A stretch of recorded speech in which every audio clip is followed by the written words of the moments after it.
Alors bonjour à tous et bienvenue dans cette vidéo où je vais vous réexpliquer comment lire l'abscisse d'un point sur une demi-droite graduée connaissant son pas. Donc dans une vidéo précédente, je vous ai expliqué comment trouver le pas d'une demi-droite graduée. Ici, pour le premier exercice, on est en présence d'un pas de 0,5.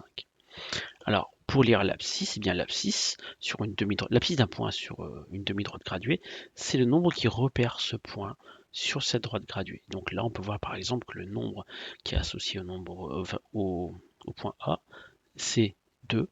Donc l'abscisse du point A est 2. Il y a deux notations mathématiques pour l'écrire. Soit on écrit le nom du point avec entre parenthèses son abscisse, ou alors cette notation-là qui consiste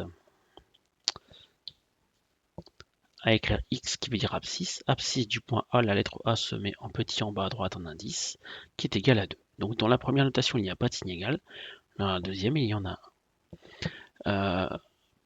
Observons le point C.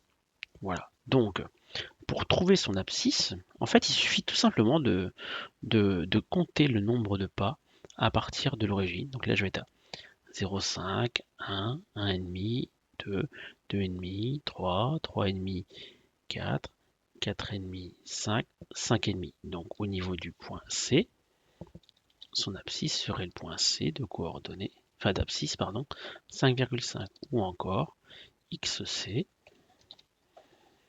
égale 5,5. On a le choix entre les deux notations.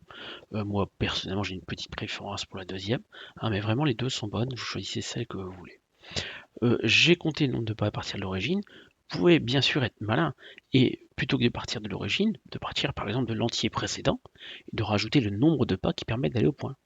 Donc là, si je pars de 5, je rajoute un pas. 5 plus 0,5, ça fait bien 5,5. Ou encore partir de 6 et enlever cette fois-ci un pas. 6 moins 0,5, on trouve bien 5,5. Voilà, on peut faire quelques petits exemples. Par exemple ici, je vous rappelle que dans cet exercice-là, on a un pas de 0,2. Donc pour l'abscisse du point F, par exemple, on va avoir F pour abscisse. Donc je pars d'ici, 0,2, plus encore 0,2, ça fait 0,4 au niveau de son abscisse.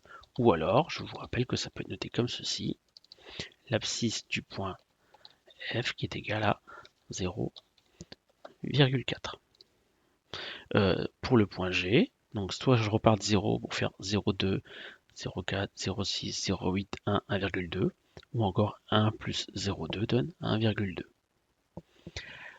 Cette technique fonctionne également si vous ne voyez pas l'origine. Donc là par exemple on a une portion de demi-droite graduée, l'origine on ne la voit pas. Je vous rappelle que dans ce cas-là, le pas était de 0,5. Eh bien, vous allez par exemple pour l'abscisse du point L partir de 8 et on enlève un pas. Donc j'enlève 0,5 à 8 pour trouver 7,5. Donc l'abscisse du point L, 7,5 ou avec la seconde notation, XL égale à 7,5. Voilà. Si je pars de 12, 12 plus 0,5, 12,5, plus 0,5, 13, plus encore 0,5, 13,5, donc l'abscisse du point K est de 13,5. Un dernier petit exemple ici peut-être, le pas était de 0,01 centième. Donc pour l'abscisse du point R, si je pars de 6,3, j'ajoute un pas, ça fait 6,31, et encore un pas, 6,32. Pour l'abscisse du point S, je passe de 6,4 qui est pareil que 6,40. J'enlève 0,01 pour trouver 6,39. Voilà. Donc j'espère que cette vidéo vous aide à mieux comprendre comment lire l'abscisse d'un point sur une demi-droite graduée. Toujours une petite blague pour ceux qui ont eu la patience d'écouter la vidéo jusqu'au bout. Donc, ce sont deux élèves qui parlent, et le premier élève s'adresse au second. Alors les maths, ça marche bien? Oh non, non, non, répond le premier. Je nage, avoue Jean. Ah. Et en français, est-ce que ça va mieux? Oh là là là là. Non, non, je nage aussi.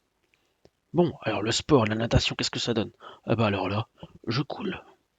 Voilà, à bientôt dans une prochaine vidéo.